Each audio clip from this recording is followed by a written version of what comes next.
Como muitos de vocês talvez já saibam, há poucas horas, uma juíza da 7ª Vara Federal de Brasília, no Distrito Federal, concedeu uma medida liminar em uma ação popular para suspender a nomeação e, consequentemente, a posse e o exercício de suas funções do atual ministro de Estado da Justiça, Eugênio Aragão.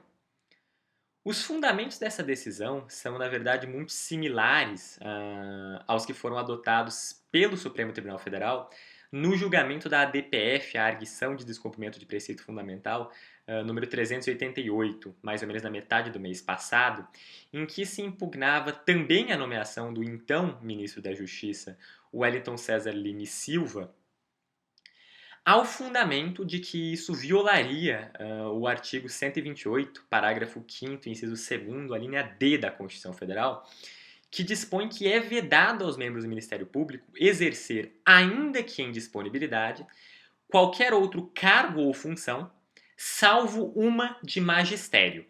Ou seja, os membros do Ministério Público podem, tão somente além de suas funções ordinárias no Ministério Público, dar aulas, ser professores.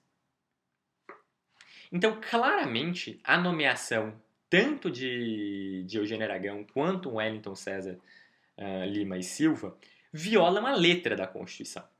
Disso não há nenhuma dúvida e, portanto, nesse sentido, o mérito da decisão está correta.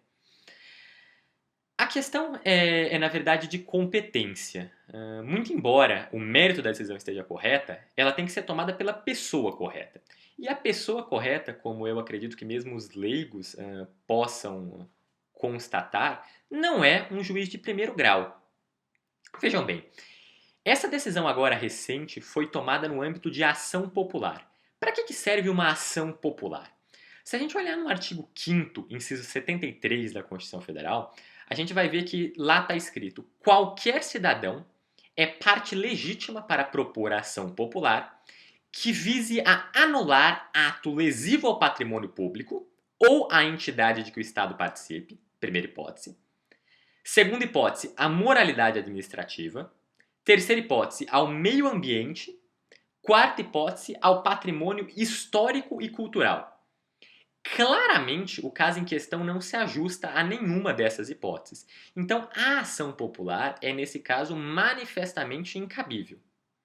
Bem, na verdade, lá atrás, quando o Supremo Tribunal Federal aceitou julgar a arguição de descumprimento de preceito fundamental por conta da violação dessa disposição constitucional, o artigo 128, parágrafo 5º, inciso 2º, a linha D, ele bem, na verdade, já reconheceu que a arguição de descumprimento de preceito fundamental é o único meio judicial possível de impugnar essa nomeação, porque se a gente for na lei da ADPF, que é a Lei 9.882, de 3 de dezembro de 99, o artigo 4º, parágrafo 1º, diz o seguinte: não será admitida a arguição de descumprimento de preceito fundamental quando houver qualquer outro meio eficaz de sanar a lesividade.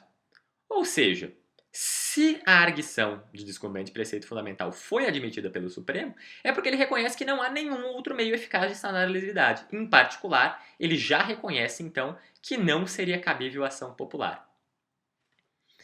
Bem, na verdade, é mesmo discutível se a própria arguição de descumprimento de preceito fundamental seria cabível na espécie. Porque existe um outro meio eficaz de sanar essa lesividade que é dentro do próprio Ministério Público. Porque, veja bem, essa restrição que a Constituição faz é uma restrição que abrange os membros do Ministério Público.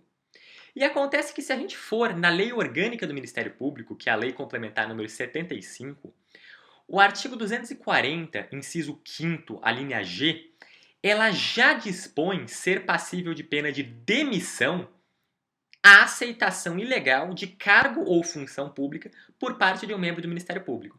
Então, a meu ver, a solução correta não seria nem mesmo judicial, na verdade. A solução correta seria através de um processo disciplinar dentro da estrutura do Ministério Público, que então, para esses procuradores da República ou do Estado que aceitassem um ato de nomeação para um ministério ou para qualquer outra função pública e tomassem posse, eles deveriam ser punidos com demissão.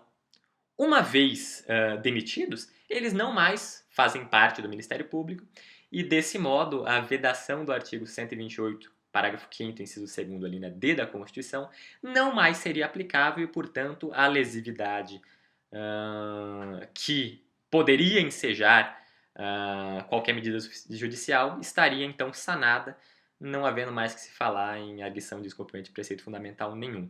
Muito menos, é claro, em ação popular, que desde a origem já não seria cabível.